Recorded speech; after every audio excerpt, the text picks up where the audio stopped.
It is a great honor and a privilege to introduce PaulAlexander. We're here in your beautiful apartment in Renana. And Paul, you are possibly one of the youngest of the Kindertransport that was saved. Yes, that is right. I'm probably the youngest. Maybe there were one or two very, very small children, but I'm generally recognized as being the youngest of the 10,000 children who were sent from Germany and Austria and Poland and Czechoslovakia. And I'm really grateful that I was given the opportunity to leave Germany, and I'll tell you the story shortly.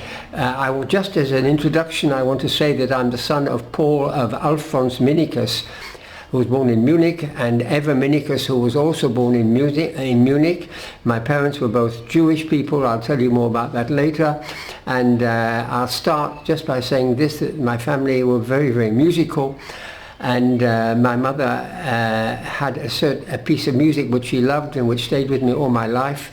It's a song of Schumann called in the Beautiful Month of May. It's now a beautiful day here today.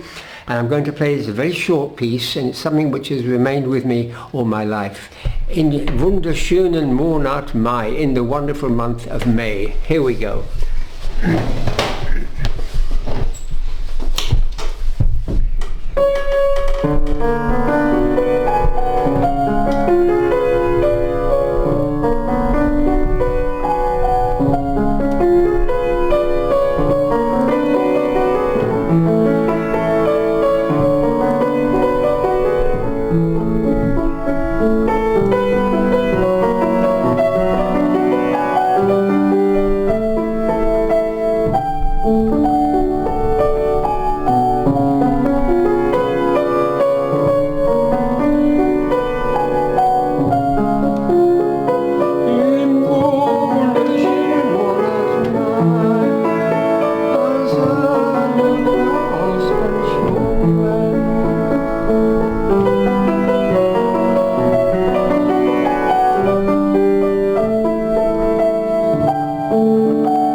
It's magnificent.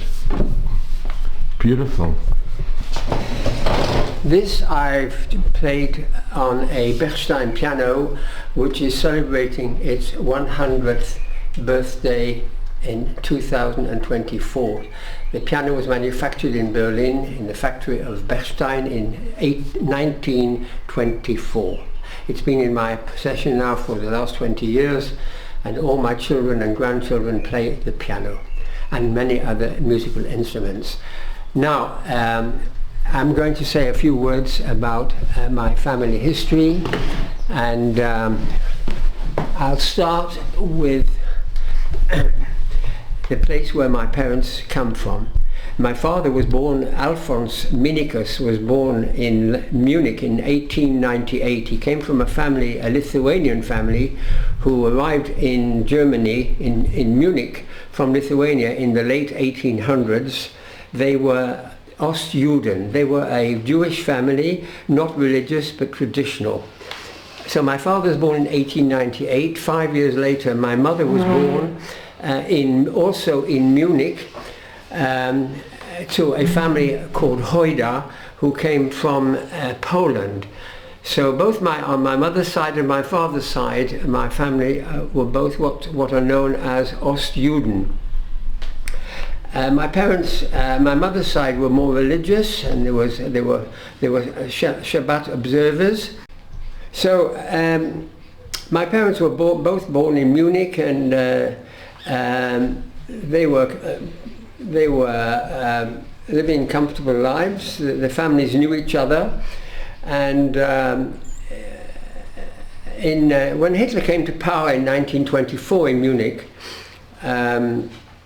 my mother's family saw what was going to be happening, and they decided to move away from Munich, and they went to live in Leipzig. The whole family went from Leipzig, my mother, my father, and my mother with her parents, 2 brothers and a sister, moved to Leipzig. My father stayed behind in Munich, and he himself was a very talented salesman, and he represented manufacturers of certain goods in Germany, and he went to Spain, and he lived in Spain, in Franco, Spain, in the 1920s, and his love of Spain stayed with him all his life, and he taught me Spanish, and he taught me the love of Spanish music, which has stayed with me until this day. So my mother's family lived in Leipzig as from about 1924 to 1925. My mother and father met together when my father came back from Spain in 1927, and they married in Munich in 1928. And they went to live in Leipzig. A year after my parents' marriage, my mother became pregnant, and in due time had a child. Unfortunately, the child, because of some medical negligence, died at birth. So she had a child, very sad situation, and then a year later she had another child, and the child died 2 weeks after birth because of an illness. So she was childless after 3 years of marriage. And then in 1932-33, when Hitler came to power, to the Third Reich in 1933, this was a signal for a mass emigration of Jewish families from Germany, from all the main cities in Germany. And many, 40,000 families left Germany and came to settle, to go anywhere they could go. Many went to America, many South America, to surrounding countries, and many families went to England as well. And of course, thousands and thousands and thousands of Jewish families came to live in Eretz Israel.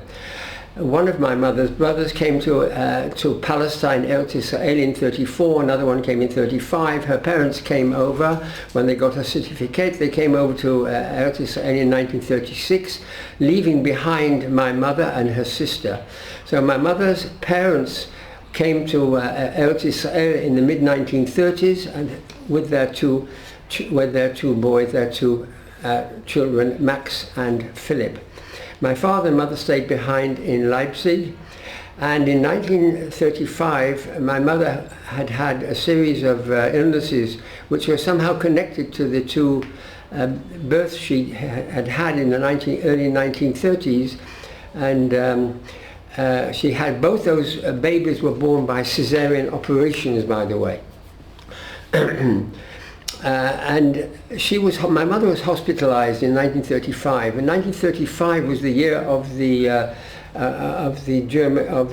Nuremberg laws, the racial laws that were passed, which everybody knows about, where the citizenship of German Jews was taken from them, and there were all sorts of edicts and all sorts of limitations on what they could do, what they couldn't do. Connection into relationship with German people was forbidden. Connection between men and women was forbidden. Marriage was forbidden between Jews and non-Jews, etc., etc. In that very same year, my mother was hospitalized and with a stomach infection. And she was in hospital, and they examined her, and they found she had an infection, but they also found that she was pregnant, which she didn't even know about. But they said, about Minicus, it's going to be dangerous for you to have a child. It's probably a life-threatening situation, and they said, they recommended she aborted the child. But the Germans gave permission for her to abort the child, but on condition that she would be sterilized after the abortion. But she was in a Jewish hospital in Leipzig, and it happened that the surgeon who was supposed to carry out the sterilization, whose name was Cosino, had a fiancée who was a nurse in the hospital, and that nurse heard from her husband, from her fiancé, that he'd had an order to sterilize my mother, and she went to my mother and said, Minicus, I wanted to know that my husband or my fiancé told me that they're going to sterilize you. Here, I've brought some clothing for you, and I recommend that you get out of here. So she left the clothing in the bathroom. My mother dressed herself, fled from the hospital and went home, and saved herself from being sterilized in the hospital, having lost 2 children before. So my mother got home. She continued living with my father, and her mother's sister was also in Leipzig. My mother's sister married a man called Eliezer Schindler, a very famous poet and author at the same time. And in 1937, happily, my mother fell pregnant again, and on the 28th of November 1937, I was born healthy and alive. And my mother couldn't believe that she had a healthy child, and there was no limit to their happiness that I was born. November 28th, 1937. My mother's parents were then, as I said, already living in Eretz Israel, in Tel Aviv. So I was born in November 1937. A year after I was home with my mum and dad, there happened what we all know, November 9th, 1938, Kristallnacht. My parents were home. They saw what was happening. They saw from the window, they saw the smoke, the burning of the Bet Knesset in Leipzig. They heard the noise, the shops' windows being broken, and the marching of the German brown shirts in the streets, going from apartment to apartment, throwing people out of the apartments, etc., etc., etc. They were scared as anything, and they hid themselves in the house, went up to the top of the house and hid in the boydom of the house where they were living in Leipzig. They came down when the noise stopped, and they saw that there had been a lot of damage done to the apartment. The apartment was all upside down, but they were safe and sound. But the following day, my father, together with 40,000 other German families, was taken away to Buchenwald. He was told to report, and he went off to Buchenwald, leaving my mother alone with me. That was also the signal. The pogrom of Leil Abdullah was also the signal for my mother's sister and her husband to decide to leave Germany and to go and live in America. They got visas for America, and they went to live in the late 1938. They went to live in the United States, in Lakewood in New Jersey, and they had 2 children, one of whom became the most famous Jewish man in America. His name was Rabbi Alexander Schindler, who became the head of the Reform movement in the United States, and he was the Conference of Presidents of the United States. I met him many, many times later in life.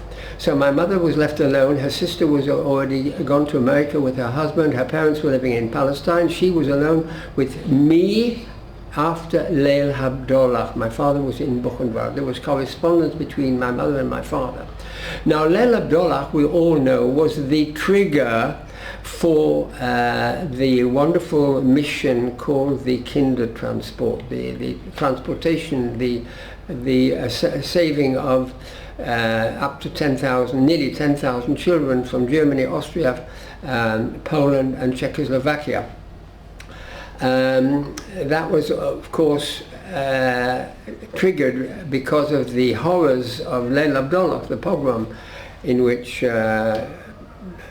hundreds of synagogues were burnt down, windows, businesses were destroyed, and people were slaughtered and murdered in the streets by the Germans. Books were thrown onto bonfires, etc., etc., etc. An awful pogrom, one of the worst pogroms ever executed against the Jewish people.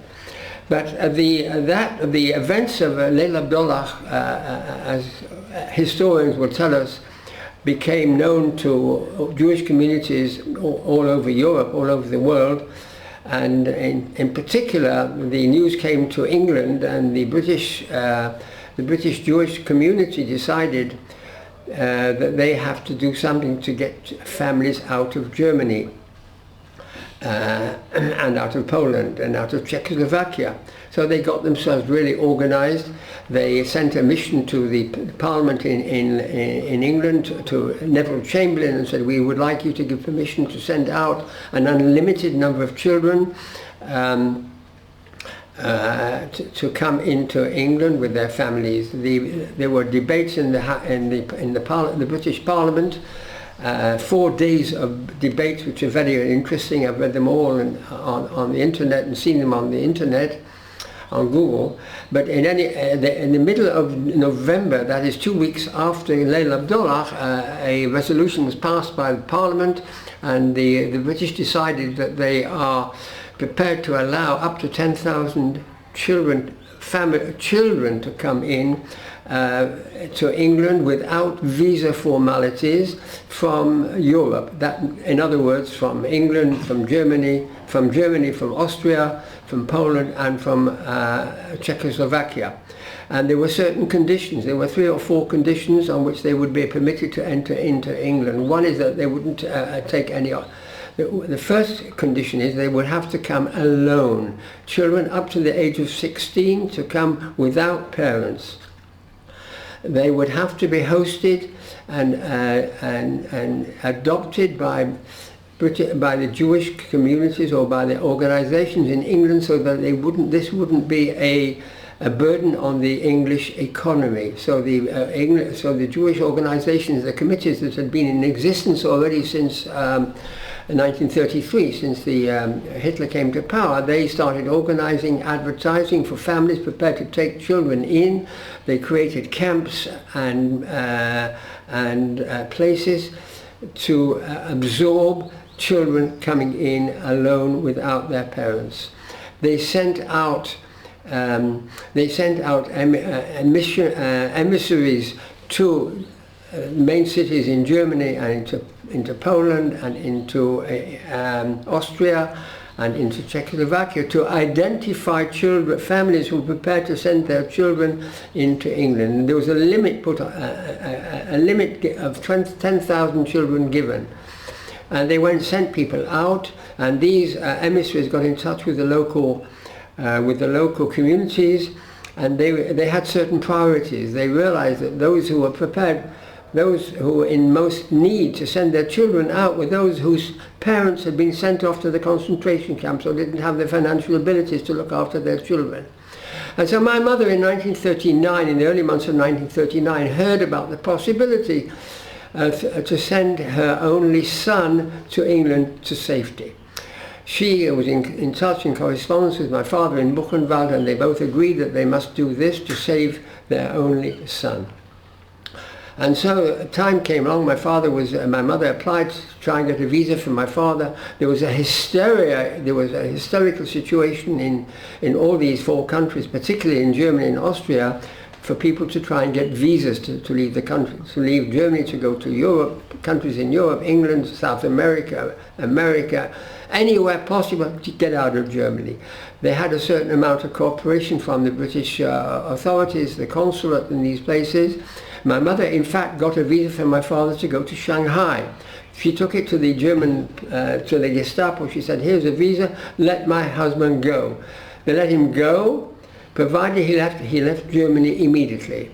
But he didn't go to Shanghai. He went immediately in June, when he got out of Buchenwald, he went to a camp which was set up in England by the English Jewish communities, called the Kitchener camp in the south of England. So my father left Germany at the beginning of July in 1939, leaving my mother with me. My mother decided the time has come to try and send her only child away, difficult as it was. I jumped a little bit, because what happened was, before my father went to Germany, my mother and father decided to send me away on one of the trains to safety, to a new life in England, and they both went and took me in a baby walker to the railway station in Leipzig, and on the 14th of July 1939 put me on the train into the arms of a stranger. Take our child. They knew where I was going, because this was all very well organized, but they put me in a train, walked back home with an empty baby walker to their apartment in Leipzig. Shortly after I was sent away, my father was released, and he left Germany and went to the Kitchener camp in England, leaving my mother all alone at the end of July 1939. So she was alone in August. She had friends in England who had left Germany a year before and were doing their best to get for her a visa to come into England. And on the 27th of August 1939, my mother received a visa to go into, allowing her to come into England as a domestic worker. She packed up what she could pack up, put things into one big suitcase, and bought a ticket to fly from Leipzig via Berlin to England. Gets to the airport, is told no flights have all been cancelled. This was 4 days before the war was due to be broken out, and there was already an atmosphere of war all over Germany at the time. So she turned around, went to the railway station, gets onto the first train going to Holland. Scared she won't be able to get over the border into Holland because she didn't have an exit visa to go leave Germany. This wasn't coordinated with the Germans. But she attached herself to a Dutch family who had many children. She said, please help me get over the border. They did so. She said, tell me I'm a baby minder for your children. That's exactly what they did, and they managed to get her over the border with no problem. She gets over the border, goes into Holland, gets onto a ferry from the Hook of Holland, arrives in England, Harwich, on the 1st of September 1939. That is the day on which Hitler bombed Poland. So she got to London on the 1st of September, penniless, heartbroken, sick, no money, no language, nothing.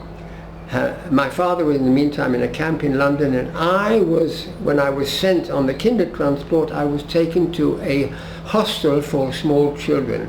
I was put into a home which was provided by a wealthy Englishman called Harry Jacobs, who put at the disposal of the Jewish community a house with a wing, with a team to help children. And he was my sponsor, this man Harry Jacobs. I'll tell you a little bit more about Harry Jacobs afterwards. So I was safe. My mother got to England. I was safe in a home with 10 other small children. My father was in a camp. The three of us were there, only child. So the war broke out on the 3rd of September. My mother started working, learning the language. My father was then interned in England in one of the camps as an enemy alien. And there was correspondence, and my mother used to see my father, and they used to come to see me in the home where I was in the suburbs of London. Eventually, after a few months, my father was released from internment after they investigated him and saw that he was no risk to the English public, and after he in fact volunteered to join the British Army. But he was refused to do that on medical grounds. But he was released, and he started working on the home front in London, and eventually my mother and father learned the language, got some money together, and in late 1942 in September, that is a few months after my father was released from internment, they took me out of the home where I was being looked after by Mr. Harry Jacobs. And that was really the beginning of the time in September 1942 that I was reunited with my mother and father and started living a normal life as a child with Jewish parents. My parents were living in London at the time in a little town near London called Croxley Green near Watford, and they didn't have much funds, but my father started working, and they decided when the Blitz came over to London in 1942-43, they decided to be evacuated, and they were evacuated from the south of London up to Yorkshire, to Leeds. They were evacuated actually to a beautiful place near Leeds, 20 miles from Leeds in the north, called Ilkley, which is a beautiful place. I've got a picture of it somewhere. And they were put into a hotel in Leeds, and then they heard about a town called Leeds, 20 kilometers from where they were, with a very good, strong, vibrant, solid Jewish community. They decided they're going to live in Leeds. So they moved over into Leeds, into a working class district in Leeds, and moved into a house, rented a house, and my father started working. He was working as a salesman, and then they moved over after a while. When I was then about seven years of age, they moved over to an area where there was a nice Jewish population, probably 15% of the Jewish population was Jewish in those places where there was a school, a good school. And I went to a school in Leeds. I went to a primary school, and then they moved then to another place. I went to high school in Leeds, had a regular education. Most of my friends were Jewish. I always felt and knew I was always identifying myself as a child of a refugee, because I used to hear German spoken at home. My parents spoke among themselves German, but they never spoke to me in German, because it wasn't the done thing in England to speak German when you were growing up in England at the time of a war. But I always identified, knew that, felt a little bit different from the Jewish children who were my friends at home and friends at school. So I went to a high school, and when I reached the sort of age of 15, 16, my mother sent me at the same time to a music academy in Leeds, and I went to study piano and music in a music academy, parallel to education at school. And I graduated from school at the age of 18 on the arts side, and at the same time I had a musical education at the musical academy. We always had a piano at home. My mother played piano, my father played piano, and then I graduated from school and decided on a profession, chose the legal profession. I went to Leeds University to study Leeds. In the meantime, my mother had she was a very clever business lady and a very clever girl. She opened a shop in Leeds, a toy shop in Leeds. Couldn't send me to a town outside of Leeds because she needed me to help her in the shop when I was 18 years of age. So from 18 to 20, 21, I used to help my mother as much as I could in the shop. My father was in the meantime traveling all over England as a traveling tradesman. In 1920, when I was 21 years of age, it would have been 1950, no, in 1949 already, when I was 11 years of age, my mother decided that she would like to see her parents again. She left, this was in 1949, her parents left Germany in 1938. She hadn't seen them. Her mother had died in the meantime, but her father and her two brothers were living in Israel. So my mother decided in 1949 to come and visit Eretz Israel 1 year after the state was born. So she took me along with her at the age of 11, and we came to visit Israel. Came on a boat from Venice to Israel, and I came for the first time to Israel when the state was 1 year old. I remember very well, I met my grandfather, then my two uncles, that's my mother's two brothers, their wives and their 4 children. Each of my 2 brothers had 2 boys. So I already began to like what I saw in Israel in 1949. But after by the way, while I was in Israel in 1949, I was in Jerusalem at the time of the first Yom Ha'atzmaut parade in Jerusalem, which is something I never forget to this day.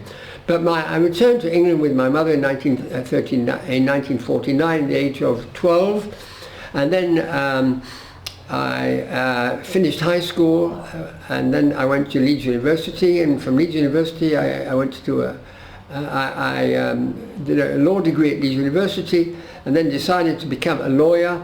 And I got myself as an internship with a law firm in the city of Leeds, did 3 years internship, and became a qualified solicitor at the age of 24. My mother and father had then moved to another house in a better area of Leeds, but I'd already visited London a few times, and I decided I preferred London to Leeds. So I said to my parents when I was 24 years of age, I'm leaving home, I'm going to live in London. They were a little bit unhappy about that, but I did it because I'd already got a taste of traveling and languages, and I decided to live in London. So I left home at the age of 24 and went to live in London by myself, and I found myself a home in a beautiful part of London called Hampstead. I got a job as a law firm in the city of London, and I worked as a solicitor, a lawyer in the city of London, and then after a year I left that and went to work in the West End of London. And after about 2 or 3 years, I met, while I was working for a partnership, I met two old friends of mine from Leeds. One was called Elliot Black, the other was called Elliot Simmons, and the other was called Barry Simmons or something like that, I don't remember, Tony Simmons. And they were impressed by my knowledge of languages. I spoke German and English, and I knew French and Latin from school. They said, let's open a partnership together. So we decided, okay, we'll open a partnership. We took an office in the West End of London. This was in the summer of 1967. Let's call ourselves, let's think of a firm name. So one was called Simmons, the other was called Black, and my name was Minicus. So we decided what should we call ourselves. We thought Black, Simmons and Minicus. Geht nicht. Simmons, Black, Minicus. No, Minicus, Simmons and Black. No. Let's take the middle name of PaulAlexander Minicus and say Black, Simmons and Alexander. So we took out the middle name Alexander. We called ourselves, we printed from a notepaper, made a plaque on the door, opened up a law firm in New Cavendish Street in London in June of 1967. Exactly the day the Six-Day War broke out, we opened up the office in London. Black, Simmons and Alexander. Then a short while afterwards, someone came along and said, Mr. Alexander, you know you're in breach of a professional regulation, which forbids any new firm to have a name other than the name of the partners in the firm. You can't call yourselves Black, Simmons and Alexander. Alexander doesn't exist. You're Minicus, you're not Alexander. If you want to call yourselves Alexander, the law said any new firm, the English Law Association, the Law Society said any new firm that is created has to have the names of the partners unless in the case of the decease of one of the partners, the surviving partners could continue to use the name, or if the Law Society gives its permission. I applied to the Law Society. I said, please, would you give permission for Black, Simmons and Alexander? Black exists, Alexander exists, Black exists, Simmons exists, Alexander is the middle name of the third partner. The answer was, yet, no way. If you want to call yourself Black, Simmons, Alexander, let Alexander Minicus change his name. So I changed my name from PaulAlexander Minicus to Paul Minicus Alexander. We opened up the office. We had a very successful practice for about 3 years. Okay, so then I was having a wonderful time, living a life of a playboy in Hampstead, having a great time. I was very, very happy. I was playing cricket for the Law Society, very sporty. I went to lots of concerts and everything else. And about a year later, after the Six-Day War, I met in London a beautiful Israeli girl who was working at the Israeli embassy, who had come shortly before Six-Day War to London. And I met this Israeli girl called Nili, who worked at the embassy, working for Aaron Meged, the author, and we had a short dating in London in June 1968, and we decided we're going to go to Israel together and see how things go. I forgot to mention one thing, and that is when I was at university in my third year, I visited again in the framework of a summer program of the Jewish Agency. The Jewish Agency sent out, like Taglit, they sent out groups to Israel. I came on a summer program to Israel in 1958 when I was 21 years of age, and I spent 2 months in Israel. My grandfather was still alive, and I got to know my uncles again and my cousins. I left my parents behind in Leeds, and I had a wonderful, wonderful time in Israel. I got to know the country from Metula to Eilat, and that was the seed of my falling in love already with the state of Israel, and the beginning of my thoughts that one day I'm going to live in the state of Israel. Anyway, I went back to London, continued working, qualified as a lawyer, was working in London, and then I met my wife in 1968. We decided to come to Israel for the Chagim of 1968 on a holiday. We came as a holiday, no talk of marriage then, but then we got here, I got to know her family very quickly. My wife, Nili, came from a Polish religious, not Haredi, Orthodox, national religious family from Poland, with a grandfather, grandmother, three children, living in the Tel Aviv, Ramat Gan area. I quickly got to know her family. Rosh Hashanah came, we decided to marry. I proposed, she accepted, and we told her parents we want to get married. This was just Erev Yom Kippur 1968. Nili's mother and father said, "But you guys, you're not going back to England not as an engaged couple. You're going to get married right here and now." I quickly got in touch. Although it was difficult in those days with no telephones, no telexes, no computers, no nothing, telephone communication difficulty. I called my parents, who were then living in Miami. "Would you like your son to come to your son's wedding? Get on a plane, come over." They came over within a week from Miami, and Nili and I got married 4 days after Simchat Torah in 1968. When we came simply as a boyfriend and girlfriend, we went back to London, husband and wife.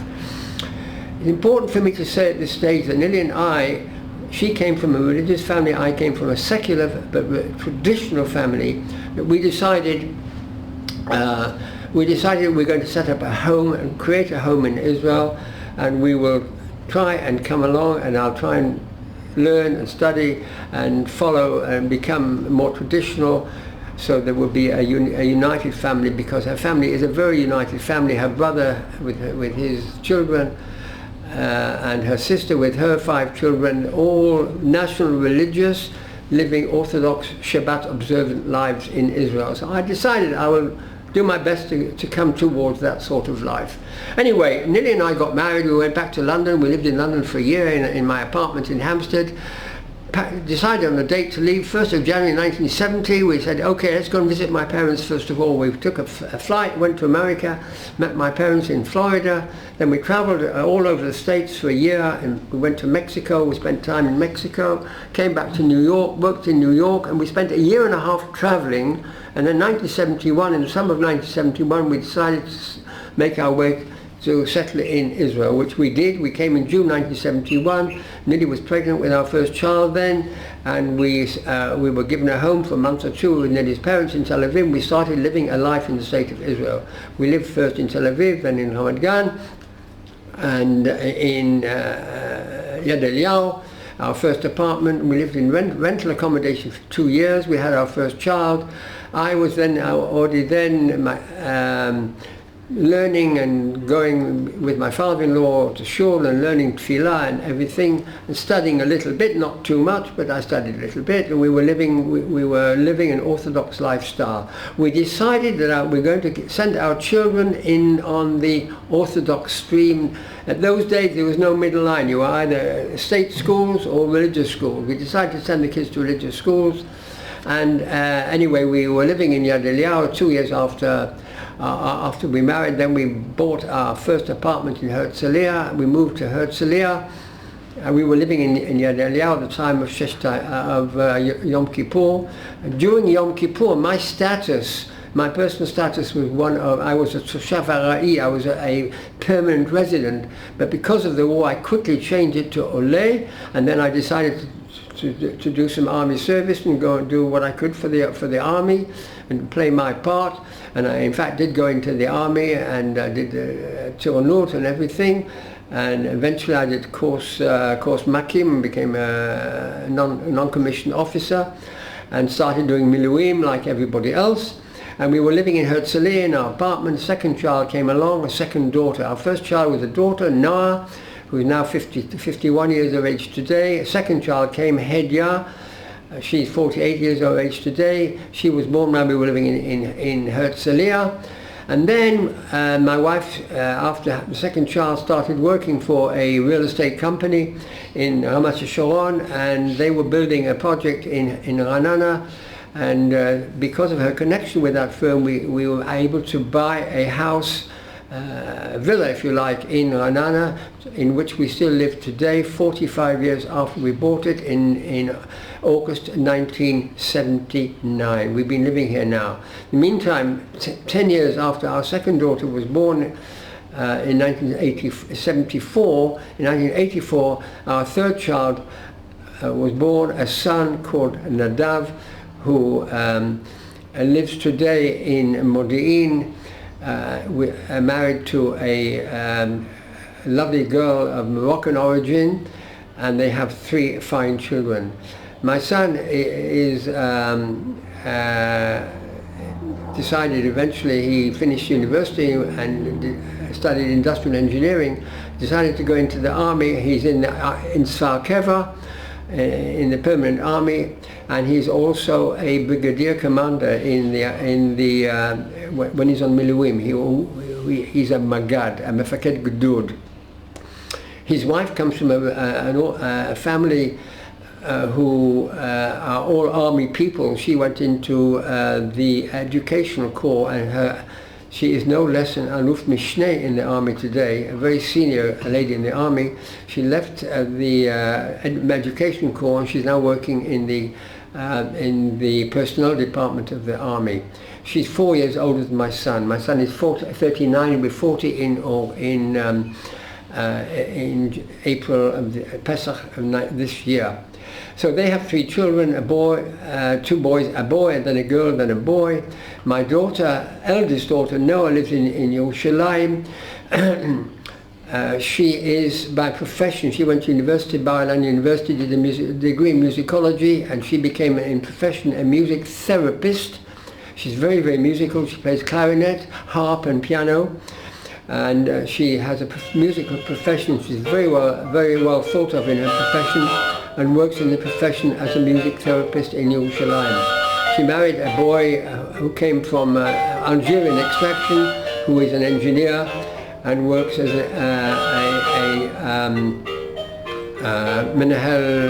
as an engineer in real estate today.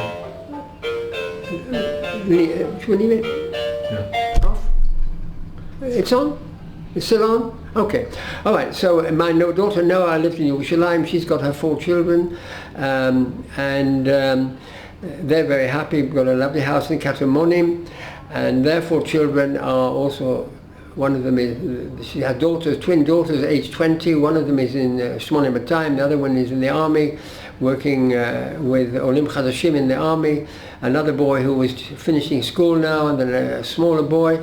And all the children are very, very musical. All of them play instruments. My younger daughter, Hedya, 3 years younger than her older sister, she lives around the corner from us in Ranana, and she is exceptionally musical. She's a wonderful pianist, both classical and modern and Jewish music. Her husband is an Australian man, a lovely man. And they've got 4 children who are brilliant musicians. The eldest one is a Maglanist. He's in Maglan. He's a wonderful saxophone player, clarinet and jazz. Second child, Daniel, who is on course Thais at the moment. He's 20. And then 2 other children, both of whom are highly musical. One is, the girl is 17. She was 17 last week. She is a very fine musician. The 4th child, Yarden, who is a cello player. Both of the 2 youngest ones are members of the Israel Philharmonic Youth Orchestra. So as I was saying, my daughter lives in Yerushalayim with her 4 children. My second daughter lives very near us here in Ranana. She's a performing musician, a teacher of music, she's also formed choirs in Ranana. She's very well known in Ranana, and she teaches piano privately, and she performs herself together with her children at all sorts of family celebrations, playing Jewish music. Simply incredible they are. That's my family history. My wife has been working for many years. She's now 80 years of age, but she's still working as a real estate, still working in real estate. Not very much, but she still works. Now let me just say this, that when I came to Israel and settled in Israel in 1971, I was a qualified lawyer in England. What am I going to do with my life? I decided I'm going to try and get into the legal profession. I looked into what's involved in becoming a lawyer in Israel. I went to court and saw what goes on in court, and I made up my mind immediately, I'm not going to be a lawyer in England having an office, because I didn't like the interaction between the lawyers and the judges in court. I didn't like what I saw in court, but I decided b'chol zot to become a lawyer, and I took the bar exams and qualified as an attorney and became a lawyer. But I decided I'm going to go into to work in-house counsel for someone, and quite soon I found a job where they exploited my perfect English legal knowledge, and I went to work in-house counsel, legal advisor to a new bank which was formed in 1972 called the First International Bank of Israel, and I kept that job for 30 years. I was in-house counsel to the First International Bank for 30 years. In fact, in the year 2000, I was famous. I was in the when I came to Israel, my wife, who had worked at the Israeli embassy, said, you know, all the diplomats who work in the Israeli embassy in London all come back to Israel. They want two things, this and that, villa and Volvo. Okay, so we bought a Volvo, and we came to Israel and we bought a Volvo. So when I started living in Israel, I had a Volvo. It was difficult to finance it, but I had a Volvo. And then I started working as a lawyer, in-house counsel in the bank. And then in the year 2001, I was in the Guinness Book of Records because I was the only Israeli guy who had the same wife, the same car, and the same job for 30 years. Wow. I'm joking, of course. That's only a joke I make. But no, I did work. I worked as in-house counsel for 30 years. I exploited my English. I learned perfect Hebrew. I worked a lot in Hebrew. And I enjoyed it. I did a lot of international work for the bank. And while I was working in the bank, I also took out a license as a notary, knowing that one day when I retire from the bank, I can work as a notary. And that's exactly what I did. When I retired from the bank in 1982, or something like that, or 83, I don't remember the exact date, at the age of 65, 87, at the age of 65, I took out a notary license. And ever since I retired from the bank, I don't remember, when I was 65 years of age, I've been working and running a practice as a notary public from my home, where I work even today working as a notary. I exploit my languages. Of course, I do a lot of work working for high-tech companies who have got businesses in foreign countries, using my perfect English. I also speak French fluently and German fluently, and I also know Spanish well, so I've got a few languages up my sleeve. And I've got, Baruch Hashem, a very nice profession working here as a notary. So that's really it. Now, I've been to Israel, as I say, when I was a child of 11, and then again at the age of 20 I went to Israel, and I came on Aliyah when I was 34 years of age. I want to say this, that in the 1980s, I decided to start looking into what happened to my father's brother. My father had two siblings. He had a brother and a sister. I knew very little about them. I knew my father's sister. He had a sister called Frances who left Germany in just before the war, came to live in Palestine, and when I came on Aliyah and on previous visits, I met my Auntie Frances in Israel. Wonderful lady. She married 4 times. She was a very, very musical lady. Played the accordion, which is also one of the instruments which my daughter plays here. And my father had a brother called Isidore. My parents didn't know very much. I knew nothing about Isidore except that he was my father's brother. He was 7 or 8 years older, and I knew that he had disappeared at the beginning of the war. My parents told me that he was working in France in September 1939.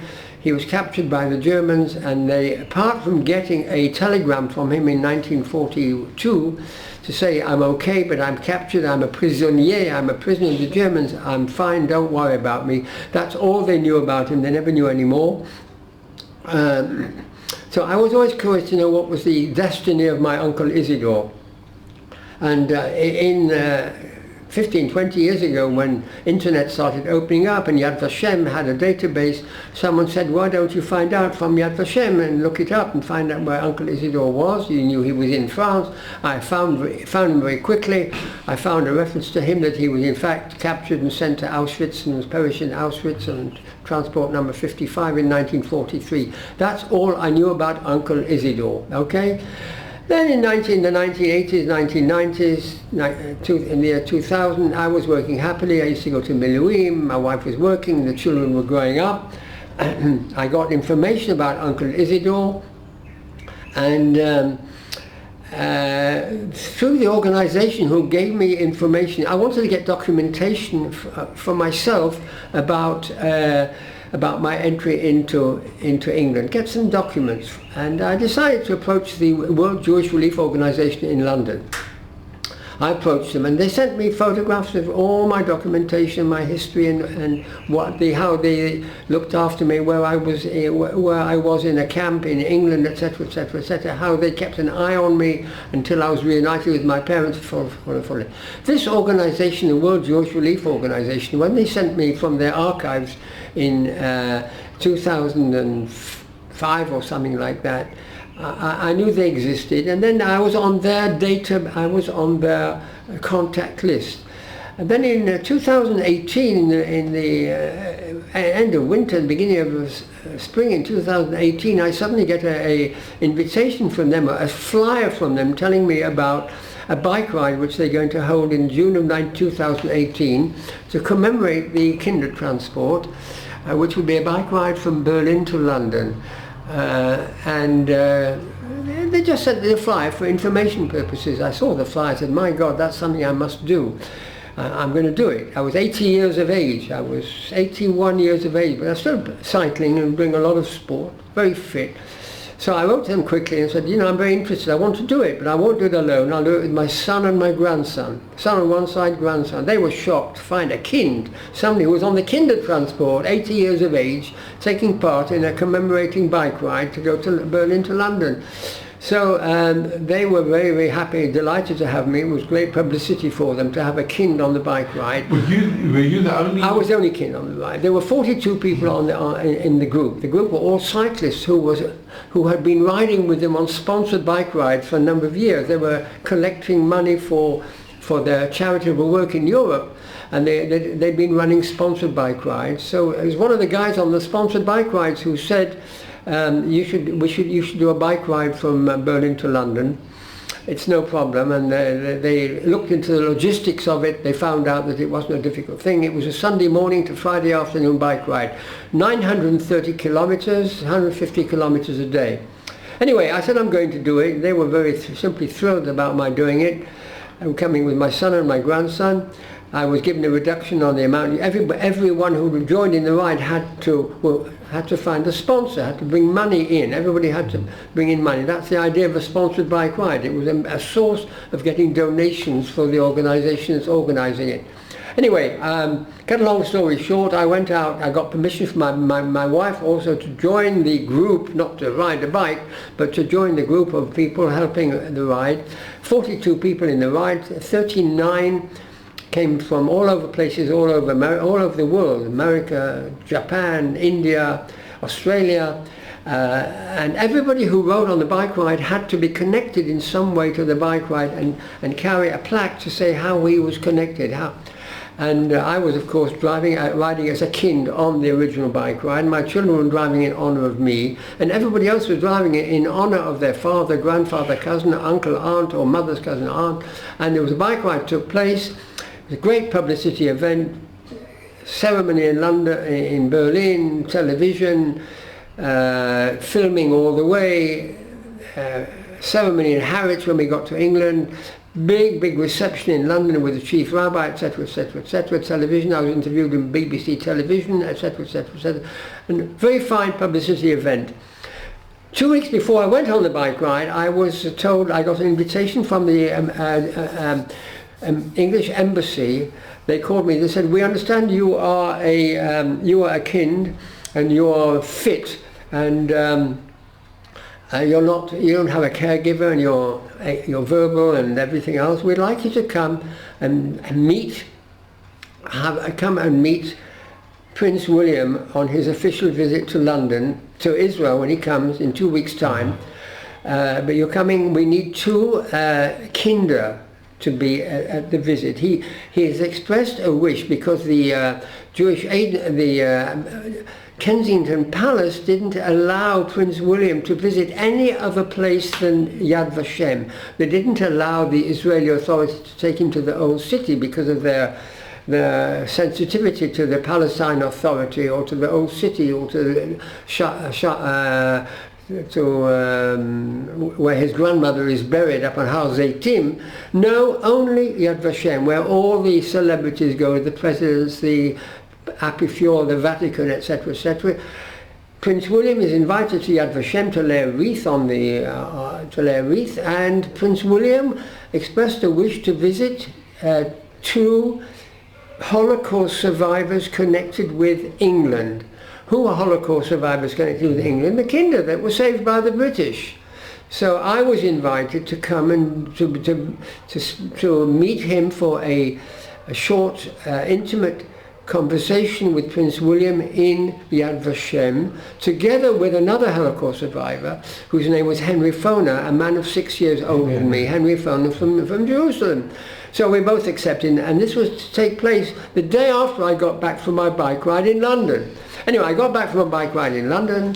I'd hardly had time to change clothing. I was back in Jerusalem, and the morning of the 16th of June 2018, I appear with my wife and Henry and his wife in Yad Vashem in the morning. We're shown into the art gallery of Yad Vashem, together with the and eventually television cameras and everything. They told us that all these cameras would film you coming in, and they would go out, and you'd be alone with Prince William for an intimate conversation with him for 15 minutes. To you and Henry and the chairman of the Yad Vashem and Prince William. He came in, he was very lovely, very charming, shook hands with him, got pictures of him here. I'll show you a picture of me shaking hands with him. We talked, he was very lovely, he'd done his homework. He knew that I was a kind and I was very small. I was only 1.5 years old when I was put on the train. Henry was 7. He asked us what we remember about the journey.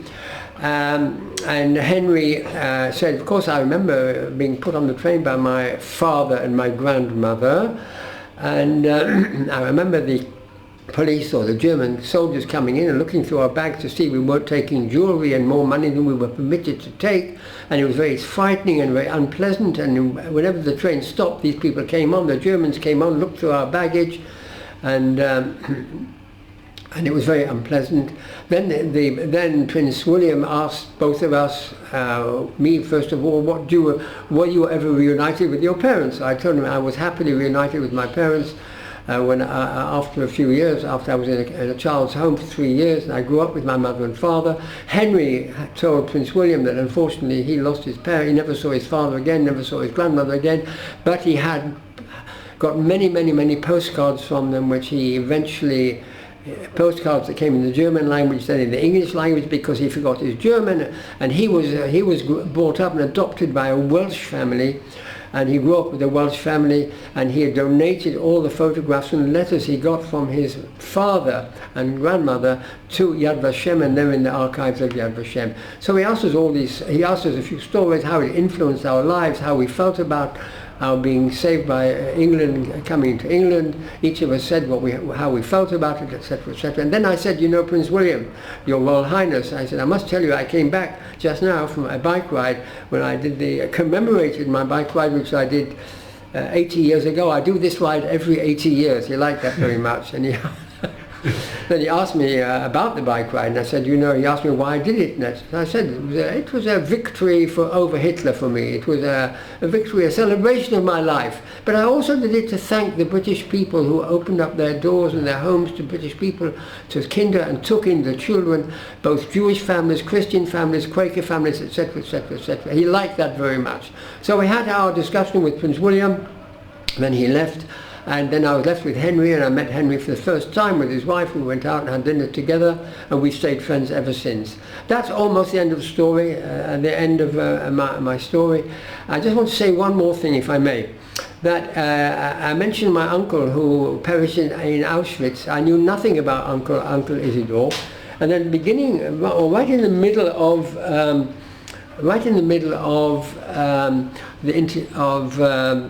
COVID, of Corona, I suddenly get in September 2021, I get an email which came in from a source, from LinkedIn, which I don't normally read it, from a person who wrote me called Aria Grillo.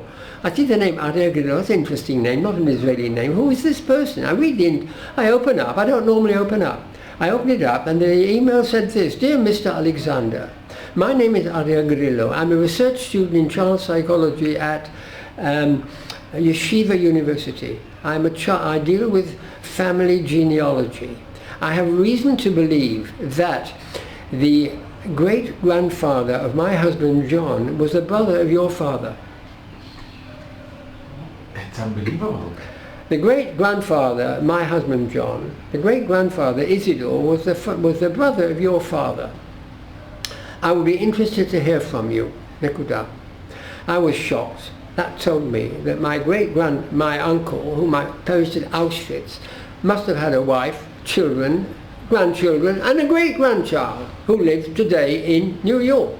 I immediately responded, of course, and that began a crazy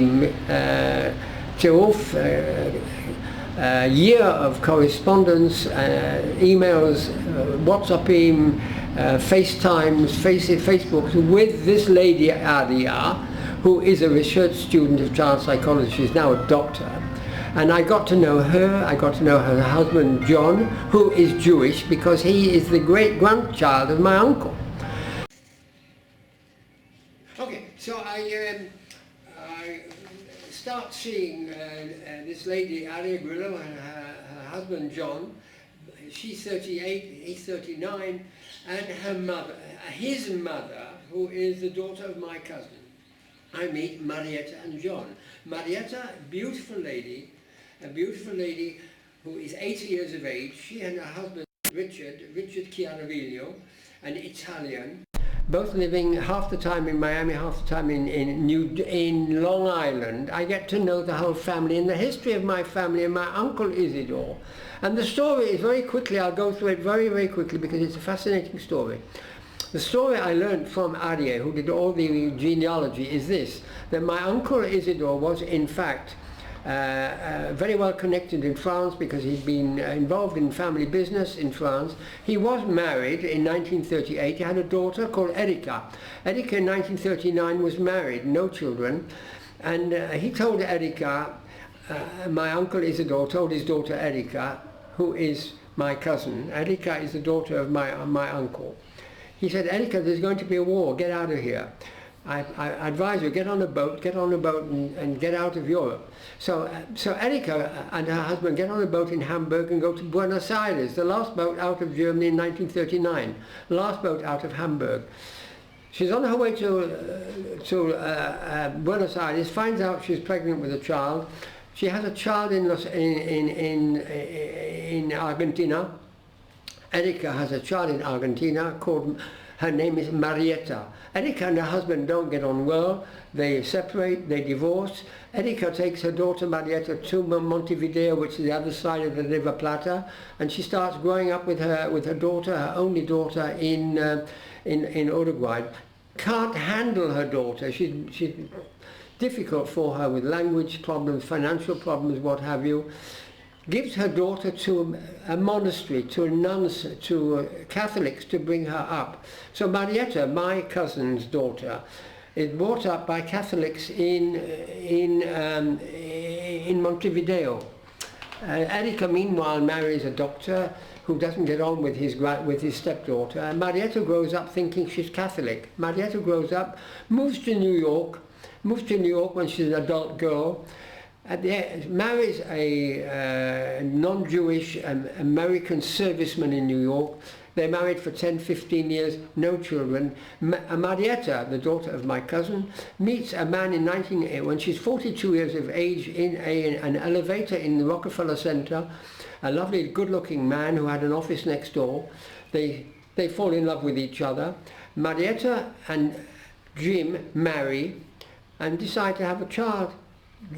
And they have a child called John. John is the husband of this lady who wrote to me.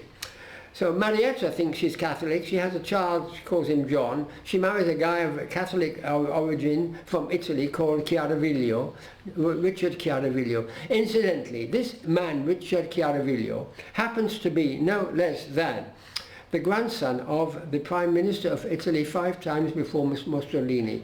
Comes from a very, very aristocratic family in Italy. Okay.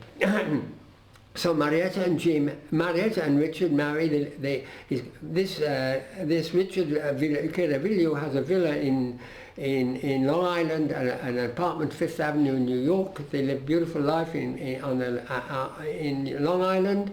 They have a child called John, one child called John. Marietta, then John grows up thinking no particular religious affiliations, thinking his mother's Catholic, but John marries this girl called Aria, and Aria wants to know a little bit.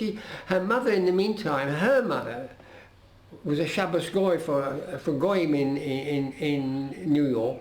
This Marietta wanted to know about her husband's origins a little bit, so she starts going into her husband's origin, going through her mother-in-law's papers, passports, documents, and finds out that her mother, Marietta, is in fact the daughter of a German refugee, Erika, who left Germany just before the war, Jewish. So her husband is Jewish. She's Catholic, her husband's Jewish. We're corresponding. He doesn't know, he doesn't want to know, he's not interested. John, lovely guy, works in high tech. Marietta knows now all about her husband coming from a Jewish family. She knows her father-in-law Richard is from a Catholic family, an aristocratic Catholic family. We must meet sometime. Okay, we're corresponding all the time. She sends me everything. She teaches me everything about my family. In Germany, I knew nothing about. Nothing about. On my grandfather's side, and my father's side, I knew nothing about. Many things I didn't know. I learned it all through her, who went to museums and archives in Munich and everything, and art galleries. And we eventually decide a year or two ago we must meet, and I decide to go with my wife to meet my new cousin Marietta in New York. And last August, after Chagim, last October, 18 months ago, I went with my wife and I met my new cousin's daughter Marietta at their home in Long Island. Nellie and I spent a beautiful week with them, and we met Marietta and Aria. In the meantime, they had a child. They've had a child, a boy, and she's pregnant now with a second child. So I have new family in America, which I never had before. For them, it's even more important because I'm the only living relative of this girl, Marietta.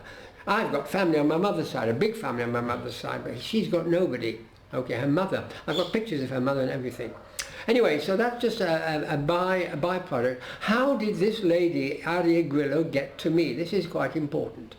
Aria Grillo wanted to find out all about the origins of her husband, John, whose name was John Chiaraviglio, coming from a Catholic family and a Catholic thinking mother, Marietta. She goes through all her mother's papers. She finds in her mother's passports that the name Minikis, because in South America, when you marry, you keep your maiden name in your passport. So she starts looking up Minikuses, and she starts Minikis, goes into Google, and she finds Paul Minikis Alexander, must be family. Bike ride, she sees bike ride, so she gets in touch with. She puts it on her social network. People, does anybody know anybody called Paul Minikis Alexander? And gets them. How can I find out? She called Yad Vashem. She said, there's someone Paul Minikis Alexander in Israel. How can I contact you? They gave her a telephone number of one of their workers, a lady called Sarah Embishevsky, and Sarah Embishevsky, who does volunteer work for Yad Vashem. She got a phone call from this Aria, and Aria said, can you help me find Paul Minikis Alexander? She said, that's no problem, he's my lawyer. What a small world. So she contacted me. That's how she got hold in touch with me, and that's created a new family network on my father's side. So I now know all about my father's family, and I know all about my mother's family as well. Paul, can I just ask you, did you never ask your father about his roots? You know, I never asked my family anything about his family. He never volunteered to tell me anything about his own family. I know all about my mother's side, but I knew very little about my father. I'm very good terms with my dad all his life. He lived to the age of 79, died in Florida, but I knew nothing about his family at all, except he had a brother and a sister. The brother was disappeared. The sister I knew, met her. I met her both in Miami, I met her both in Israel, and also in that's all I met her. Okay, but I knew nothing about my father's side. So I have family on my father's side now living in Long Island, and we're in touch. We talk on the phone every 2 weeks or something like that. Now you asked me a question before about. Okay, so that's really. Oh yes, the train ride. Now, over the years, I've been in touch with other kinder living in Israel. Over the years, in the last 10-15 years, the number has been dwindling, and there may be a dozen or 2 dozen kinder left in Israel. But in England, of course, there were also hundreds of kinder, and both in England and in here there were reunions of kinder. And I used to attend the annual reunion organized by a very active lady, Kindertransport survivor called Elisa Tenenbaum. She used to invite me to come. She had a newsletter which used to circulate among the kinder in Israel, and she's the one that gave the British Embassy my name to meet Prince William as a potential invitee to meet Prince William. Now I don't know what I wanted to say was. You attended the reunion? Yes. So the British Embassy knew about me and contacted me, and I don't remember. So I've been invited many times over the past 10-15 years to talk about Kindertransport, about my own personal story as part of Holocaust education, and I've given talks every Yom HaShoah, Holocaust Day, for the past 10, 15, 20 years, talks to schools, I've given talks to synagogues in Renana and outside Renana, also to the court system. I've talked to the judges of the courts, and also to the army. I've been invited, last year I was invited to one of the big army bases to talk to 200 soldiers and give my story, which is all relevant. I also once was interviewed by Zoom with Ahmad Kal Kochavi, who interviewed me once on a Zoom on Yom HaShoah. So I'm known to be a Holocaust survivor who was able to talk well and tell my story, and I was invited by someone in my Bet Knesset who has a connection with the organization called Mitzad HaChaim. Mitzad HaChaim is the March of the Living. About July or something like that, I got a call from someone, the managing director of the March of the Living in Israel. Would I be interested in participating in the making of a film about the Kindertransport? I said, yes, of course I would. But she told me that we're thinking of making a film which is part of our program of Holocaust education.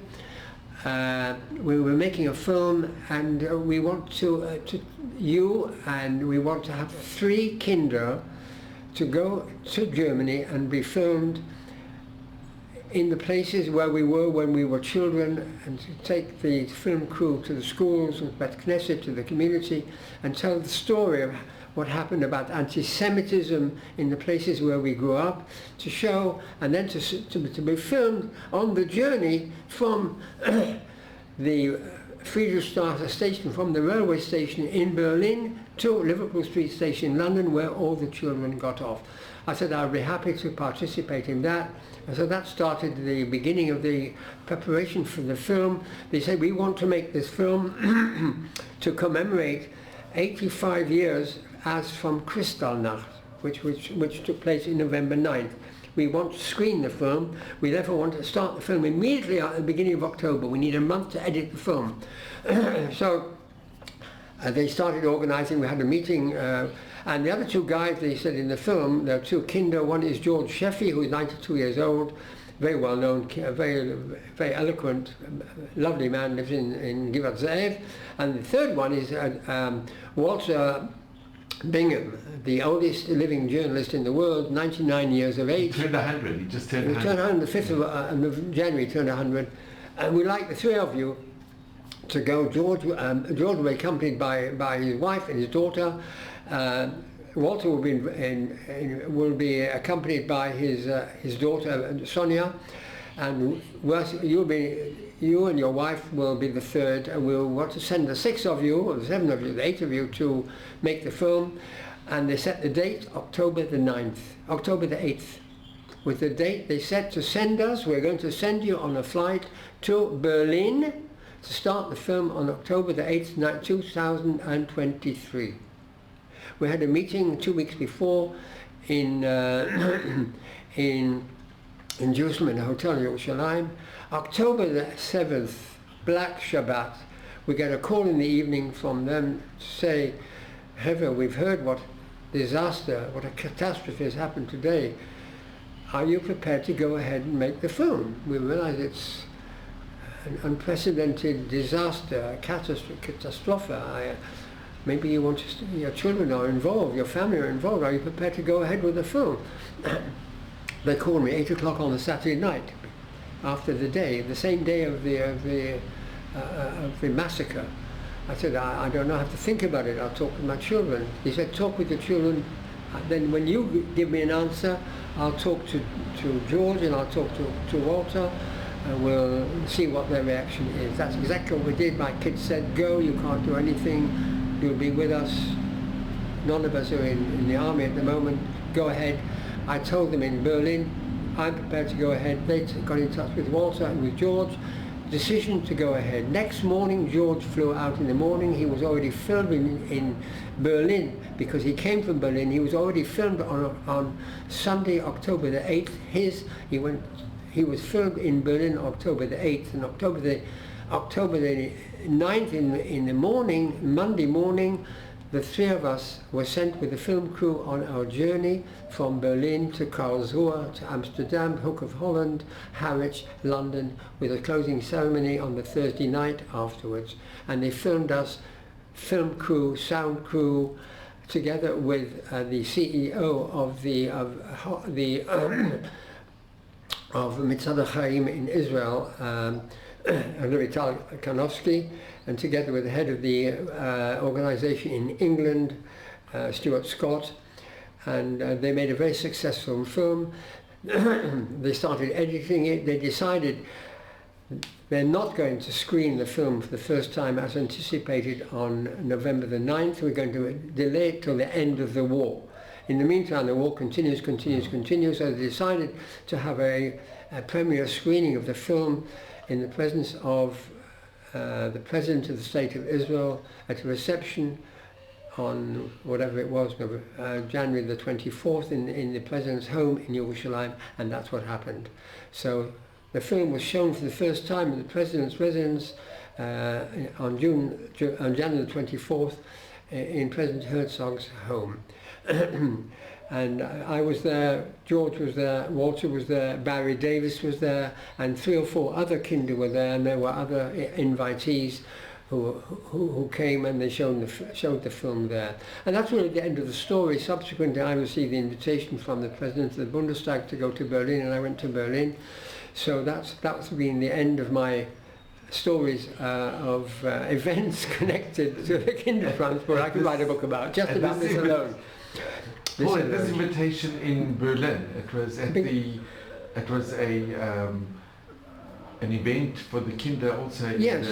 In Berlin. In Berlin. Yeah. What happened was the Friends of Yad Vashem in Germany, Yedidei Yad Vashem, decided to commemorate 85 years since the Holocaust to to commemorate one of the events of the Holocaust, which is the Kindertransport. So they, together with a foundation in Germany which deals with Holocaust education, it's a Christian foundation, they decided to jointly to approach the Bundestag to arrange an exhibition on the subject of the Kindertransport in the Bundestag. So they decided to have an exhibition in the Bundestag starting on whatever date it was, beginning somewhere in February the 21st. And the exhibition would be focused on 5 Kinder, one of whom is Henry Foner. And the exhibition would consist of photographs, articles, letters written by the parents to the children to the parents, and it will be held in the forecourt of the Bundestag, and it will be there for 1 month and a half. It will be open to the public. So they had an official opening. The night before the official opening, they had a reception for special invitees, press, members of the Bundestag, President of the Bundestag, Kinder themselves, and I was the only kind that came from Israel. The other kind was Lord Alfred Dubs, who came from London, and the 2 other ladies, one was living in Germany, one lives in London. We were 4 Kinder. And of course the British ambassador in Berlin was invited, whom I met, lovely lady, and the German ambassador in London came back and he also attended, and there were speeches by the President of the Bundestag talking about the importance of anti-Semitism, the importance of what they're doing in Germany to eradicate anti-Semitism, and the importance of teaching of Holocaust education and anti-Zionism, and then there was a panel on which Lord Dubs and one of the other kings would talk. They were interviewed by the English ambassador in Berlin, a very lovely lady whom I talked to, and there was a musical interlude, and the ceremony, the opening ceremony of the exhibition took place the day before the opening for an hour and a half, then it was closed, and then I was released and I came home the next morning.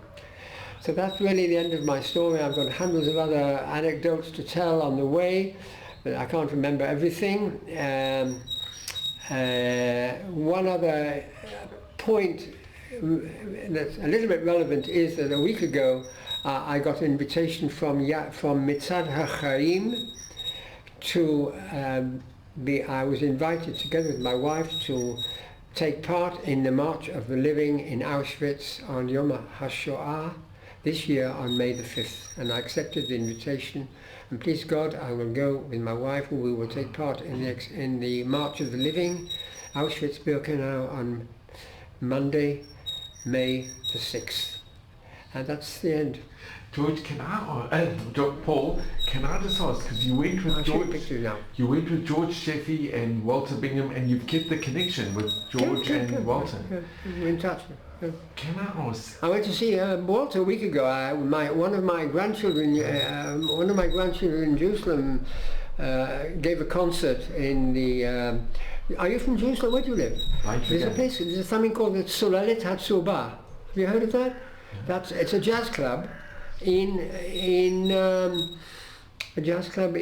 Talpiot, where they have jazz concerts, teaching of jazz, and a lot of youngsters learn music and play in groups, which is part of their Bagot of Musica.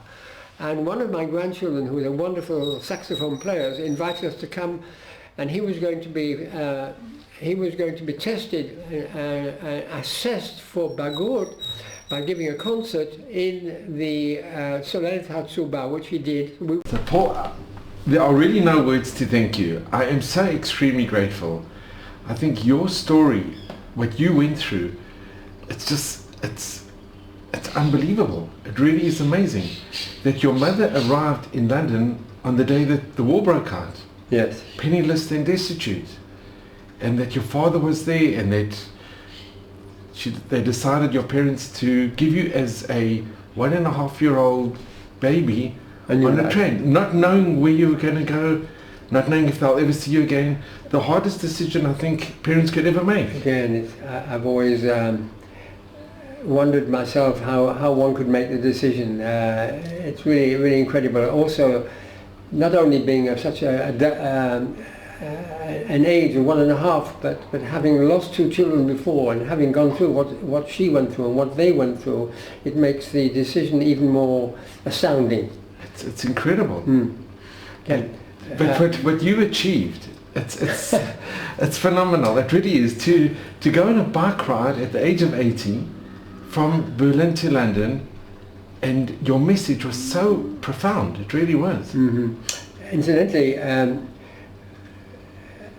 it was very emotional also for my son and my grandson. My son, when he did the bike ride with me, had a son who was then exactly the same age as I was.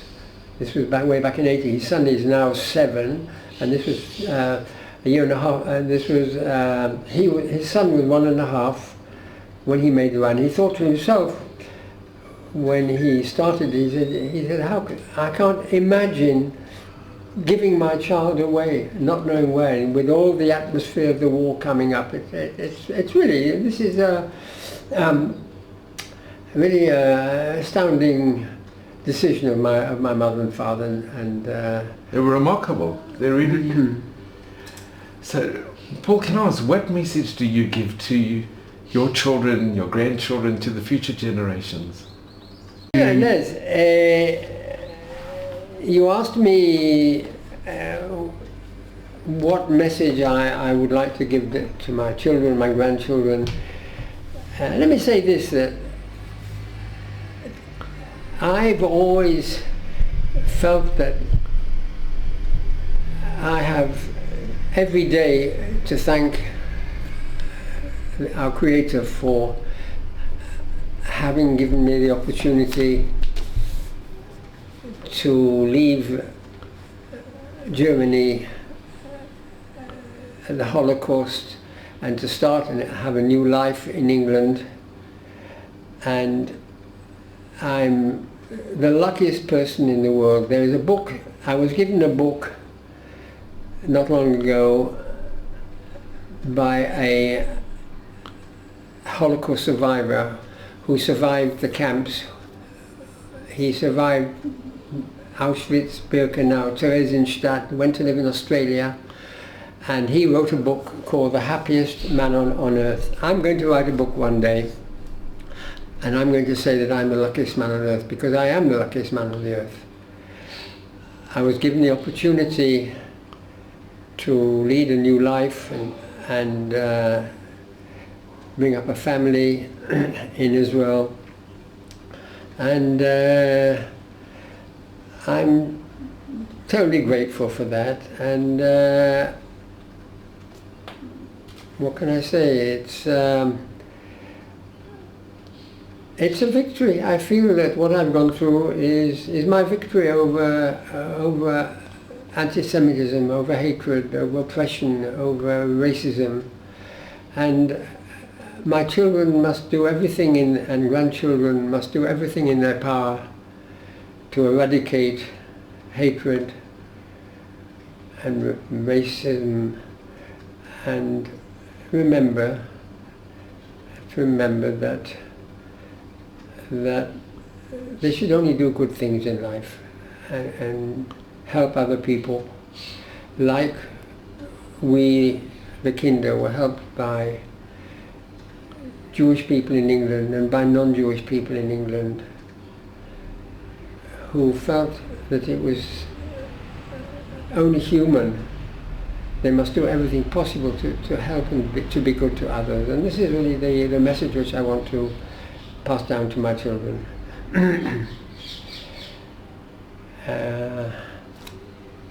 Thank you so much. Paul, you really are somebody we should all strive to emulate. I'm so incredibly grateful to you. I'm so incredibly grateful to you. Well, listen,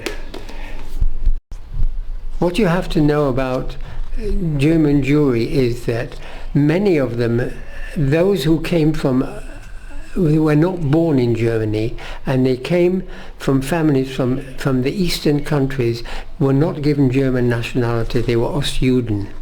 So my mother and father, over all the years, although they were born in Germany, they were, I don't think they had German nationality. They were stateless. So my mother, at some stage, maybe when she was already starting to think of leaving Germany, applied for a Polish passport, and she was granted a Polish passport. She was granted a Polish passport. I don't know the date. What date was she given? In 1939. She was given the passport. No, she was granted the passport in September 1936. And this is her German passport. Her Polish Passport, Ken. And it has a Leipzig stamp on it. It has a stamp here, the date, the 10th of September. I think they explain. I don't know anything what these things say here. Passport. I don't know what's the connection with 1936 and 1939. I think it was granted here on the 10th of September 1936. I don't know why she applied for. I'm not really sure. I know why she applied for a Polish passport. And then here's see with the Leipzig. Leipzig.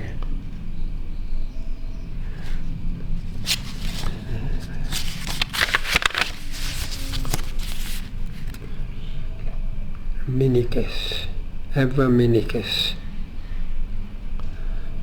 These are entries or exits from Leipzig. I know she went in and out of Leipzig. I don't really know. This is the cover. Amazing.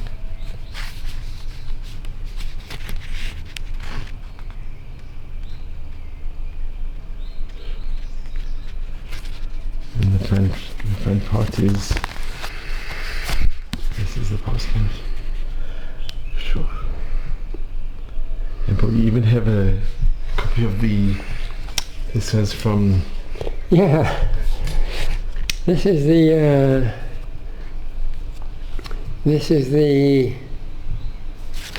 I don't know whose it is. Maybe this was the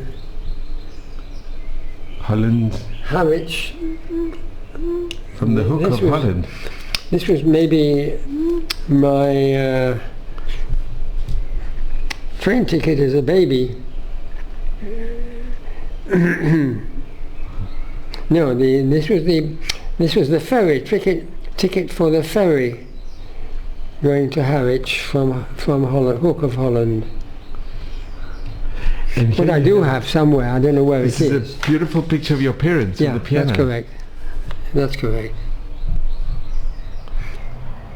But I must show you something even more beautiful.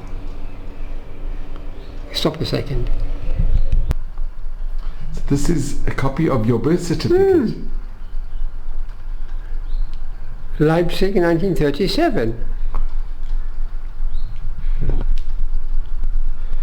Amazing. And you have a picture of your parents with you. Finished? That's the only picture I've got of my mum and dad together with me. The only one I have, except as a babies.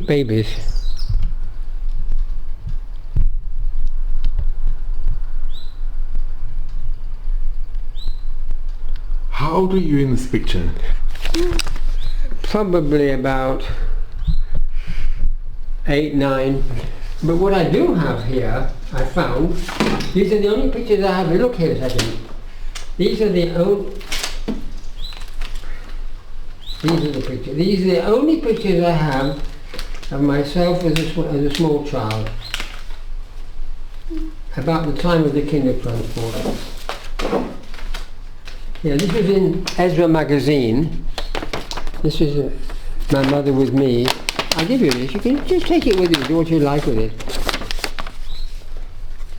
These are the only pictures I have of myself as a small child before and after the Kindertransport. You can put them on the table here if you like. Maybe this will be better for you.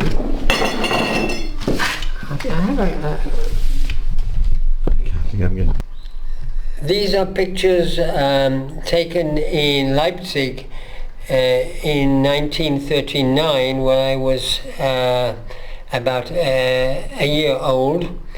That is to say, in the 6 months before I was sent away on the Kindertransport in July 1939. The first picture on the left is a picture of my mother with me, and the second one is me and my mother. This is my father holding me, and then the picture underneath this picture is me somewhere in a park in Leipzig, picture in a baby walker, and a picture of my mother. This was probably the same pram that my parents took me to in the railway station in Leipzig when they sent me away on July the 14th, 1939. Now, this is a picture of my mother and me, my father, my mother and me. This is a picture of me. I don't know how old I am here, 11, 10 or maybe 10. I know where this is. This is a picture of my mother, my father and me in the house where we lived when we first arrived in the north of England in 1945. I can tell that because of the roofs, the houses behind. And this must have been in 1945 when I was about 7 years of age. And the one on the left?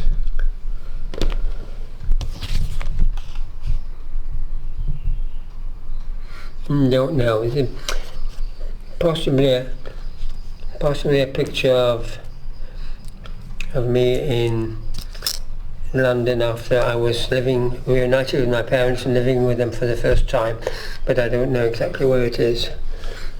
There's something else here. Yeah, you're on a bicycle? Yeah, that's my first bike. That's my first bicycle.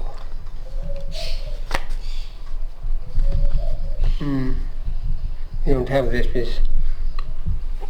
Again, another picture before my mother sent me away on the Kindertransport. It's wonderful that these pictures survive. Ken, it is. Thanks to my mother, who kept things. This you're taking with you. This is the original from 9th of November 1940 about your father, Alphonse Menikes. This was the release. This was the release. This was the certificate. He was released on 28th of November 1940. That's the day of that was my third birthday. He was released from internment. 28th of November 1940, released, authorised. And he was in the Kitchener camp. He was in the Kitchener camp in the south of, on the south coast of England. In their garden. Why did they decide to go to Miami? I think it's Miami. I tell you why, because I left them in 1962, and they moved to Miami in about 1965, when my father would have been 67. He was suffering from emphysema, and he was told that if he needed any quality of life, he better get out of the Leeds.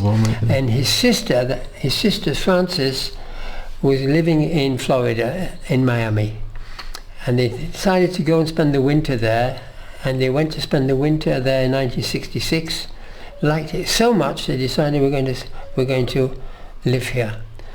And I was a lawyer. I sold the house for them, and they applied for citizenship, and they got citizenship, American citizenship, and they lived there.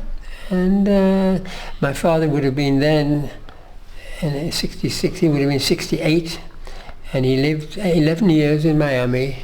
And then he passed away of emphysema, lung disease, when he was 79 in Miami, buried in the cemetery in Miami. I left my mother there. She was a heavy man and had friends, did sports, swimming, and played shuffleboard. I left her there for a couple of years to get used to being alone, and then we decided enough. I'm going to bring her to Israel. And I brought her to Israel at the age of about 80, and she lived here until the age of 93 in Ra'anana, and died in Ra'anana here. Oh, here's a picture of her. I'm looking to see if I can't find. And here's a picture with Prince William at Yad Vashem. I have him.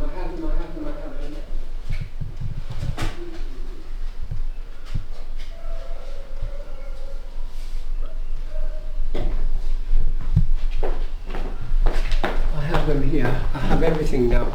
That's me meeting Prince William, shaking hands with him. There's Henry. It's wonderful. Prince William.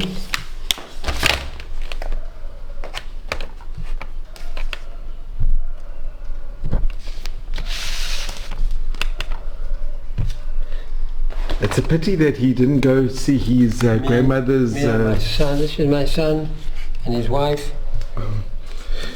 You know, his grandmother was Chasidei Motalam. She saved Jews in Greece. Big one? Prince William's great-grandmother saved Jews in Greece. Alice. Yeah, Alice, yeah. What did she do? So where was this picture taken? This picture was taken, I'll tell you who they are. These are all children of refugees in Leeds. Kindertransport refugees, together with me. They were in my parents' circle of friends. This is me at the age of, I don't know, about maybe 10, 11. Taken in Ilkley Moor, on the moors, the Yorkshire moors.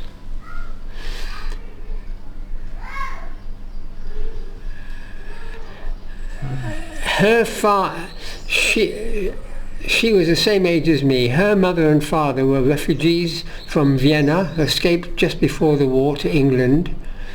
His father was a refugee from Germany, and his father and mother were refugees, and these are brother and sister.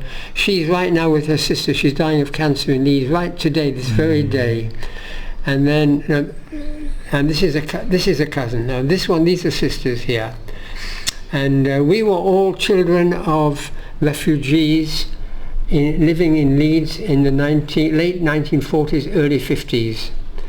And it's taken on Yorkshire Moor, on the Yorkshire Moors, in a place called Ilkley, which is the first place that I lived in a home which was owned by my mother and father. It's a very emotional picture for me. But I wanted to just show you one photograph. This is a book given to me by the mayor of Leipzig. I got it from him at a conference I went to in Leipzig a few years ago. It's a book of the Jewish population, the Jewish community in Leipzig in 1933, the time when Hitler came to the Reich and became the Chancellor of the Reich in January of 1933. And here on page 44 we have the name of my father, Alphonse Minicus, in abbreviation KFM, which means Kaufmann, salesman, and the name of the street, Pfeffenstraße, Pfeffen Street 26, I think it is. Okay. I've been back to Leipzig as a guest of the community on a group visit a few years ago, and there was a very moving ceremony in the municipality building. And I've also been back on another occasion to Leipzig to attend a conference of Israel-German lawyers. It's called the Israel-German Jurists Association, when there was a very moving ceremony in the Ministry of Justice building in Leipzig, at which the chairman of the meeting symbolically returned to Israeli lawyers licenses to practice as lawyers, which was taken from them in the period between 1933 and 1939. It was a very symbolic and a very moving event. So I've got a lot of history. Paul, here's amazing. Here's your mom, and this is your story. I came alone. Yeah. In a very well. This shoes fall, and this, incidentally, this is the lady who contacted me and connected me with my family. This is Aria Grillo, who in the time of the COVID discovered my existence, wrote to me and made a connection between myself, and she's the one that established the connection between her husband John, who is at this time 40 years of age, and my great-grandfather. His great-grandfather was my uncle, the brother of my father. And his mother, as he's the great-grandson of my uncle, his mother is here, Arietta, who is 90 years of age. And here Arietta is holding their first child, who was born on November the 5th in 2021, year 2021. So this child is the son, this is Hudson, the son of John, who is the son of Richard. But, oh no, he's Jewish. He's Jewish. His mother, Marietta, is Jewish. And that child, wait a minute, I'm getting lost here. I think that child is also his mother. Oh no, his mother's not Jewish. But it still has Jewish. He's got Jewish blood. It has a Jewish connection. Ken. His mother is not Jewish. Okay, so it ended with their marriage, but he is Jewish. Now, incidentally, when she came here, when Marietta was here in last Rosh Hashanah, before the Shabbat HaShorah, I took her. Nili and I spent a full week with them, taking them around Israel, including a visit to Yerushalayim, to Iratika, and then we went down to Yam HaMelach, and we swam in the Dead Sea, spent time in En Gedi, then we went to Bereshit in Mitzpeh Ramon, and then we came back, Tel Aviv, Yafo, and I took her. Are you Yeah. So you're not recording this? It's amazing. I took her to a church in Yafo, a beautiful church in Yafo, and I was shocked when she crossed herself. Mm-hmm. She's Jewish. She crossed herself, but she thought she was Catholic. She grew up as a Catholic, and this is my cousin's daughter crossing herself, and I was shocked. I didn't say anything. Maybe it's from a tradition from... Of course, she was brought up in a Catholic school. Does she recognize herself as Jewish? She doesn't. She knows her mother was Jewish, and she knows the whole family history, but Catholicism and her education, and she was brought up as a child as a Catholic, and it stayed with her all her life. A very fascinating story. So this is Marietta, and her mother, this is Richard, the grandson of the Prime Minister of Italy, Richard Chiaraviaggio. I've got here somewhere, and I must show you a picture, a stunning picture of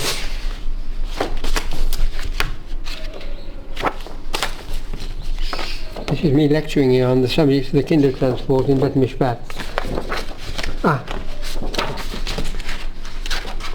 I must show you the stunning picture You can have this if you want it. This is my mother's life story here. I must show you, I had it here somewhere before. I bought cakes to give you. I'm going to have a cake before you. I must show you. All these pictures from my mother. I'm so happy we don't have to travel to, I don't have to drive to Jerusalem.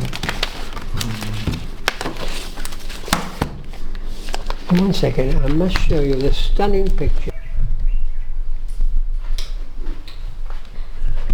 This is a copy of a reproduction of an original poster which is hanging to this day in the Museum of Art in Munich. It's a poster made by a very well-known, famous avant-garde artist called Fritz Röhm, and it was given to me by Aria Grillo, who is the lady who discovered the connection between me and her husband. And she sent this picture, this reproduction to me, and I enlarged it and hung it here. It says here, we see in the picture, it says here, United Cigarette Manufacturers, or Works, Gebrüder, which means Brothers Minicus, and Joseph Tchaikovsky Company. That's the name of the company. Minicus Brothers and Jos Tchaikovsky Limited, GmbH means limited, Munich.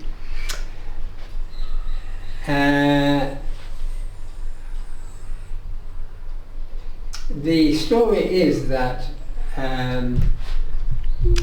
my father and his brother were the children of their father, who was a very successful businessman in Munich in 1890 and 1900, and they had a business of importing and manufacturing cigarettes, and they were in fact the biggest dealers in cigarettes in Munich at the time of the turn of the century. The brothers are my grandfather, that's my father's father, and his brother, and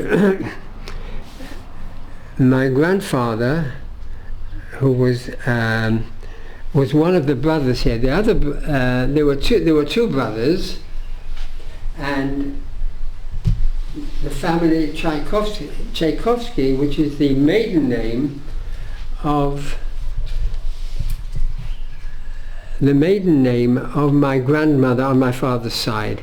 So there was a business of two brothers and a brother-in-law, and here you see them looking at cigarettes as though cigarettes is something new. It was the beginning of the time when people manufactured and smoked cigarettes. So it was it's a well-known poster, and I've seen on the internet a selection of posters, all made by this very well-known artist, avant-garde, fin de siècle artist, called Fritz Röhm. And it was gifted to me by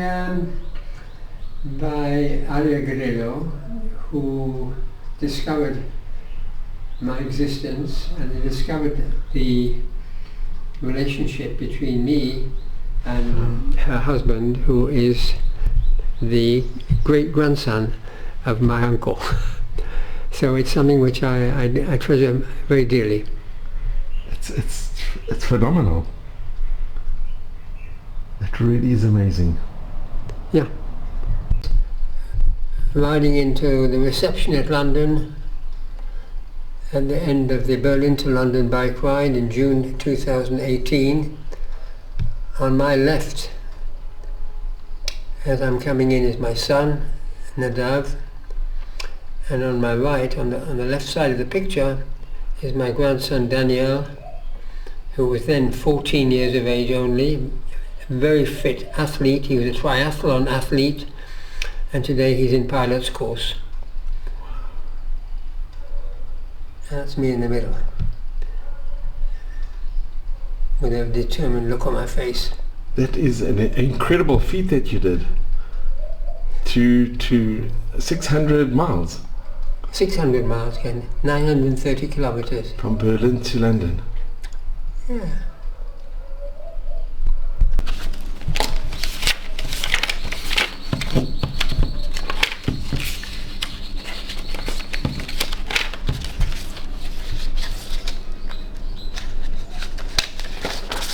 Army, she's in the army, and she's a violinist.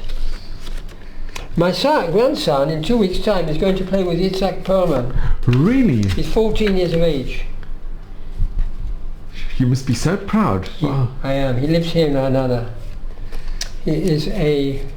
I'll quickly give you a little taste. Just a second, 1 second.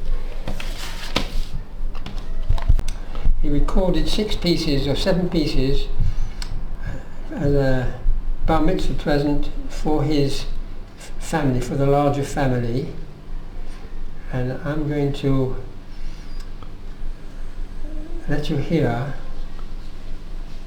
a piece which he played together with a pianist, a Chopin piece on cello and piano.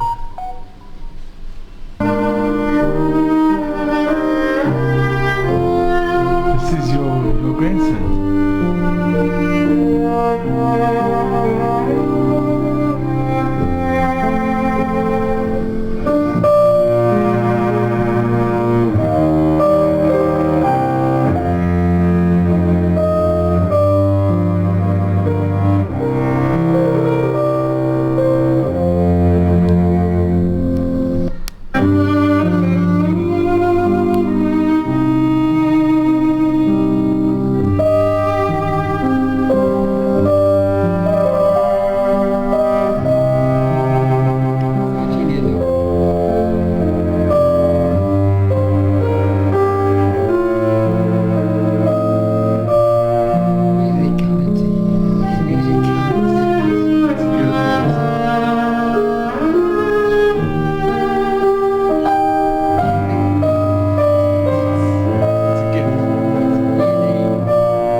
so proud.